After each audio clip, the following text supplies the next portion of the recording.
Hello बच्चों, welcome to के science academy. बच्चों आज हम लोग नीट हेल्प सीरीज का जो है ये बच्चे थर्ड वीडियो है। देखो इससे पहले फर्स्ट वीडियो में बच्चों बताया था कि इस बार का जो है एक्सपेक्टेड जो कट ऑफ कहां तक जाएगा उसका मैंने वीडियो डाल रखा है, तो आप उस वीडियो को भी जाके जरूर देख लेना ताकि आप लोग को जो भी पता चले कि आपके जो मार्क्स आए उसके बेसिस पे आपको कितना जो है आपको एमबीबीएस कहां कहां मिल सकता है। ठीक है बच्चों, उसके वजह से सेकंड सीरीज का जो सेकंड वीडियो बनाया था मैंने उसमें बताया था कि गवर्नमेंट कॉलेजेस जो हैं जो दूसरे स्टेट्स के हैं, जिस मतलब जिस स्टेट में आप हो उसके अलावा दूसरे स्टेट्स में किस किस स्टेट्स में आपको कितने कितने रैंक पे आपको गवर्नमेंट मेडिकल कॉलेजेस मिल सकते हैं। ठीक है बच्चों, यानी कि ऑल इंडिया के लिए जो कोटा होता है वो, क्योंकि देखिए बच्चों जितने भी गवर्नमेंट कॉलेजेस होते हैं उसमें 15% रिजर्व होता है, ऑल इंडिया के लिए कोटा रहता है, और 85% होता है अपने स्टेट के बच्चों के लिए होता है। तो लास्ट सीरीज में बच्चों बताया था मैंने जो 15% जो रिजर्व होता है ऑल इंडिया बेसिस पे, तो उसमें जो है आप दूसरे स्टेट में जब जाओगे तो किस स्टेट में ऑल इंडिया बेसिस पे कितना रैंक तक को वो एमबीबीएस अलॉट करते हैं। ठीक है बच्चों, इससे आपको आइडिया लग जाएगा कि किस स्टेट में आपके लिए ज्यादा चांस है। तो उस वीडियो को भी जाके जरूर देखना बच्चों। और बाकी बच्चा बच्चे जो 85% कोटा होता है जो अपने स्टेट के बच्चों यानी जहां पर आपका डोमिसाइल है वहां के बच्चों के लिए जो 85% रिजर्व रहता है, तो उसमें आज मैं वीडियो लेकर के आया हूं कि किस स्टेट में कितना रैंक तक आपको एमबीबीएस मिल सकता है अलग अलग कैटेगरी में, या तो यूआर या ओबीसी एससी एसटी। ठीक है बच्चों, तो शुरुआत करते हैं बच्चों वीडियो को। देखो जो सबसे पहला जो स्टेट ले रहा हूं मैं उत्तर प्रदेश, है ना। तो उत्तर प्रदेश में क्या है बच्चे कि 14,292 रैंक तक जो है अगर आपका आता है, अगर आप अनरिजर्व कैटेगरी में हो तो आपको बच्चों इतना रैंक तक आपको मिल जाएगा एमबीबीएस। ठीक है, अगर आप ओबीसी में हो तो 15,137 आपका एक्सपेक्टेड है क्लोजिंग रैंक। ठीक है, कि इतने रैंक तक ही आपको मिल सकता है। वही अगर ईडब्ल्यूएस कोटा जो है एक नया कोटा बना है जो कि इकोनॉमिकल वीक होते हैं उनके लिए, तो उसमें बेटा 15,154 जो होगा आपका इस रैंक तक आपको मिल सकता है। ठीक है, जो कि ज्यादा फर्क नहीं है इस दोनों में। ठीक है, आप देखो तो जो शेड्यूल कास्ट है उन बच्चों के लिए थोड़ा सा है कि बेटर है कि 88,162 रैंक तक का अगर एससी के जो बच्चे हैं उनको मिल सकता है एमबीबीएस। वहीं एसटी वाले जो बच्चे हैं जो यूपी में से बिलोंग करेंगे सिर्फ उन्हीं के लिए उसमें 1,26,456 भी रैंक आएगा तब भी उनको मिल जाएगा एमबीबीएस का कोटा। ठीक है बच्चों, वहीं पर बच्चे बात करते हैं सेकंड बिहार की। तो बिहार में बच्चे जो अगर आप जनरल कैटेगरी के बच्चे हो तो उसमें आपको 14,292 रैंक अगर आप लाते हो क्लोजिंग रैंक तभी तक आपको मिल सकता है आपको एमबीबीएस।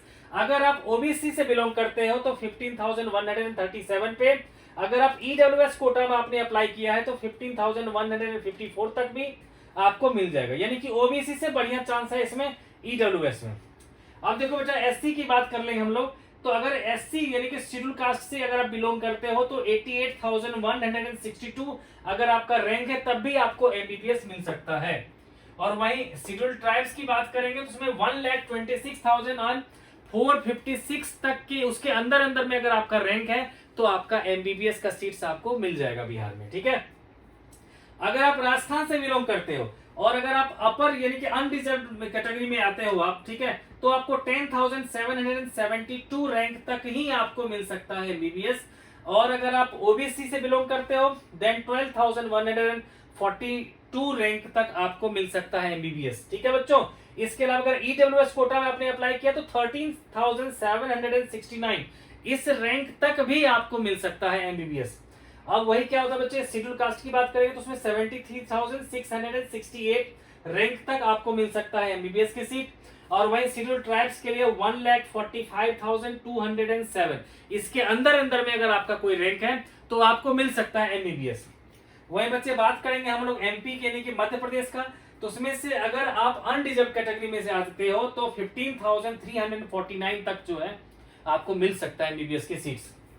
क्योंकि बच्चों डिपेंड करता है कि किस स्टेट के पास कितने ज्यादा मेडिकल कॉलेजेस हैं, उसी के हिसाब से सीट्स मिलते हैं। ठीक है बच्चों, तो 15,349 तक अनरिजर्व वालों को भी मिल जाएगा, और अगर ओबीसी से हैं तो आपको 16,015 रैंक तक आपको मिल जाएगा आपको यहाँ पर एमबीबीएस। अगर आपने ईडब्ल्यूएस कोटा में अप्लाई किया है तो 16,652 रैंक तक आपको मिल सकता है यहाँ पर एमबीबीएस की सीट।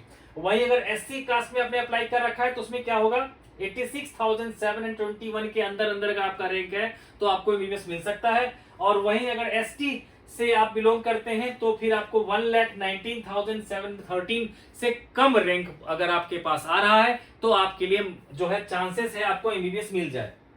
ठीक है बच्चे। अब नेक्स्ट है बच्चे हरियाणा। तो हरियाणा में देखो बच्चे 9,670 रैंक तक ही अगर आपको आएगा तभी आपको मिल सकता है एमबीबीएस, क्योंकि छोटा सा हरियाणा प्रदेश है, वहां पर मेडिकल कॉलेजेस भी कम है इसलिए। ठीक है बच्चों। लेकिन अगर आप ओबीसी कोटा से हैं तो आपको 12,610 रैंक तक भी आपको मिल सकता है आपको एमबीबीएस के सीट्स। और वहीं पर अगर ईडब्ल्यूएस कोटा से अप्लाई किया आपने तो 13,683 रैंक तक भी आपका है तो भी आपको मिल सकता है आपको एमबीबीएस की सीट। वहीं अगर एससी कोटा से आपने अप्लाई किया है तो 65,487 तक आपको मिल सकता है एमबीबीएस की सीट। और वहीं अगर एसटी कोटा से अप्लाई किया आपने तो 1,12,689 रैंक के अंदर अंदर अगर आपका आता है रैंक तो आपको मिल सकता है एमबीबीएस की सीट। ठीक है बच्चों। और वहीं दिल्ली की बात करेंगे बच्चे तो दिल्ली का तो बेटा बहुत छोटा सा ही है ये। और यहाँ पर देखो अगर 1,419 रैंक के अंदर अंदर आता है तभी आपको एमबीबीएस की सीट मिल सकता है अनरिजर्व कैटेगरी में। और वहीं 2,446 रैंक तक मिल सकता है आपको अगर आप ओबीसी कोटा से हो। और वहीं अगर ईडब्ल्यूएस कोटा से आते हो तो देखो ईडब्ल्यूएस कोटा इसमें क्या हो गया कि कम रैंक आ गया है ना, यानी कि ईडब्ल्यूएस कोटा से ज्यादा बेनिफिट है यहाँ पर ओबीसी कोटा में।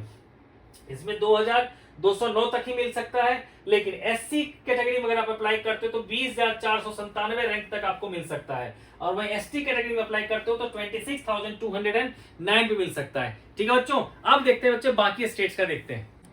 ठीक है बच्चों। तो आप देखते हैं बेटा छत्तीसगढ़ का, लेकिन उससे पहले बता दो बच्चों ये सारा का सारा जो डाटा है वो लास्ट ईयर का जो रैंक था उसी के अकॉर्डिंगली मैंने बना रखा है। ठीक है बच्चों। तो बेटा हम लोग अब बढ़ते हैं बेटा नेक्स्ट स्टेट की तरफ। तो वह है बेटा छत्तीसगढ़। छत्तीसगढ़ के अगर आप डोमिसाइल है आपके पास, छत्तीसगढ़ के आप निवासी हो, तब आपको जो है अगर आप अनरिजर्व कैटेगरी में से बिलोंग करते हैं तो आपको 17,100 रैंक तक में आपको एमबीबीएस मिल सकता है। वहीं बच्चों अगर ओबीसी से बिलोंग करते हो तो 18,365 रैंक तक मिल सकता है। ईडब्ल्यूएस कोटा में अगर आप अप्लाई करते हो तो सिर्फ 18,136 तक ही आपको एमबीबीएस मिल सकता है। वही बेटा एससी कैटेगरी में अगर आप अप्लाई करते हो तो 95,013 रैंक तक में आपको एमबीबीएस मिल सकता है। वही एसटी कैटेगरी में आपको 1,34,399 तक आपको मिल सकता है। ठीक है बच्चों। नेक्स्ट स्टेट कौन सा आता है, ये बेटा झारखंड। तो झारखंड बेटा जी अनरिजर्व कैटेगरी में अगर आपका 15,394 से कम रैंक आता है तो आपको एमबीबीएस मिल सकता है। वहीं अगर आप ओबीसी कैटेगरी में बात करोगे तो 16,015 रैंक तक में अगर आप आता है या उससे कम में आता है तब आपको एमबीबीएस मिल सकता है, वो भी गवर्नमेंट कॉलेजेस में। अब देखो ईडब्ल्यूएस कोटा में अप्लाई करोगे तो 16,652, यहाँ पर थोड़ा सा बढ़ गया ईडब्ल्यूएस कोटा में रैंक। ठीक है। उसको बेटा अगर एससी कैटेगरी में अप्लाई करोगे तो 86,721 रैंक तक आपको मिल सकता है आपको। ठीक है बच्चों एमबीबीएस की, वो भी गवर्नमेंट कॉलेज में। और देखो बेटा ये सारा का सारा डाटा बच्चों गवर्नमेंट कॉलेजेस का, प्राइवेट कॉलेज में इंक्लूड नहीं कर रहा हूं। ठीक है। इसी तरह से बेटा अगर एसटी कैटेगरी में वहां अप्लाई करते हो तो 1,19,713 रैंक तक या उससे कम में आता है तो आपको एमबीबीएस मिल सकता है। ये थी झारखंड की बात। अब चलते हैं बच्चों आंध्र प्रदेश की। इसमें बच्चों देखो 18,420, ये देखो बच्चों अनरिजर्व कैटेगरी में बच्चों जो है इतना रैंक तक मिल सकता है। क्योंकि बच्चों क्या होता है कि जिस भी स्टेट में ज्यादा मेडिकल कॉलेजेस होते हैं तो वहां पर बच्चों रैंक ऑटोमेटिकली क्या होता है ज्यादा तक वो क्लोजिंग रैंक उनका आता है। तो यहाँ अनरिजर्व कैटेगरी में क्या होता है 18,420 तक मिलेगा। ओबीसी कैटेगरी में अप्लाई करोगे तो 20,156 से अंदर अंदर अगर आपका है ओबीसी कैटेगरी में तो आपको एमबीबीएस मिल सकता है गवर्नमेंट कॉलेज में। वहीं पर ईडब्ल्यूएस कोटा से अप्लाई करोगे तो 18,836 रैंक तक। एससी कैटेगरी में अप्लाई करोगे तो 91,553 तक। और अगर एसटी कैटेगरी में अप्लाई करोगे तो 1,19,713, यानी कि बच्चों इतना रैंक तक आपको मिल सकता है, इससे कम रैंक में आपको मिल सकता है। क्योंकि बच्चों फाइनली तो रिजल्ट आएगा उसके बाद ही आपको पता चलेगा, है ना। ये एक्सपेक्टेड लिस्ट है हमारा। ठीक है बच्चे। अब नेक्स्ट आ गया महाराष्ट्र। तो महाराष्ट्र में 15,931 से कम रैंक रहेगा आपका तभी आपको मिल सकता है अनरिजर्व कैटेगरी में आपको एमबीबीएस की सीट गवर्नमेंट कॉलेज में। वहीं ओबीसी कैटेगरी से अगर आप बिलोंग करते हो तो 18,324 से कम रैंक रहेगा तो आपको एमबीबीएस मिल सकता है गवर्नमेंट कॉलेज में। और वही बच्चे क्या होगा 20,061 मिलेगा अगर आप ईडब्ल्यूएस कोटा से हो तो। और अगर आपका 91,546 से कम रैंक है तो अगर आप एससी कैटेगरी से बिलोंग करते हैं तो आपको एमबीबीएस सीट मिल सकता है।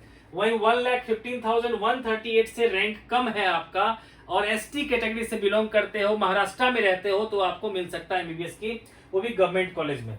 ठीक है बच्चों। और लास्ट बच्चे मैं करवा रहा हूँ वेस्ट बंगाल का। ठीक है, तो वेस्ट बंगाल में बेटा अगर आप रहते हो, वहां बिलोंग करते हो वहां से, तो आपको अगर अनरिजर्व कैटेगरी में हो तो आपको रैंक लाना पड़ेगा 15,460 से कम। ठीक है, हो सकता है इससे ज्यादा भी आ जाए इस बार, क्योंकि डिपेंड करता है कि कितने बच्चे वहां पर अप्लाई करते हैं। ठीक है, उसके हिसाब से। तो अभी एक्सपेक्टेड है कि अगर आपका 15,460 से कम अगर आपका रैंक है, तभी आपको मिल सकता है एमबीबीएस गवर्नमेंट कोटा में। ठीक है, गवर्नमेंट कॉलेजेस में। और वहीं बेटा जी अगर आप ओबीसी कैटेगरी से बिलोंग करते हो तो 18,683 से कम रैंक मिलेगा, तो आपको गवर्नमेंट कॉलेज मिलेगा आपको एमबीबीएस।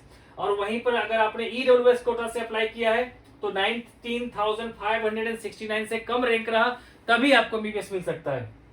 और अगर आपने एससी कैटेगरी से अप्लाई किया है तो 81,588 या उससे कम में अगर आपको मिल सकता है बच्चों एमबीबीएस गवर्नमेंट कॉलेज में। और एसटी कैटेगरी से अप्लाई करोगे तो यहाँ भी आपको 1,27,597 से कम रैंक लाना पड़ेगा, तभी आप अप्लाई कर सकते हो। ठीक है बच्चों। तो बच्चों इससे पिछले वीडियो में मैंने बताया था ऑल इंडिया बेसिस पर कि आप जिस स्टेट में रहते हो तो आप किसी भी दूसरे स्टेट में भी अप्लाई कर सकते हो, उसमें कितना क्लोजिंग रैंक होता है। और आज बच्चों बताया है मैंने आपको कि आप जिस स्टेट में बिलोंग करते हैं उस स्टेट कोटा से आपको कितने रैंक तक में एमबीबीएस मिल सकता है। ठीक है बच्चों। तो मिलते हैं आपसे बच्चे नेक्स्ट वीडियो में, तब तक हमारे चैनल को सब्सक्राइब कर लो।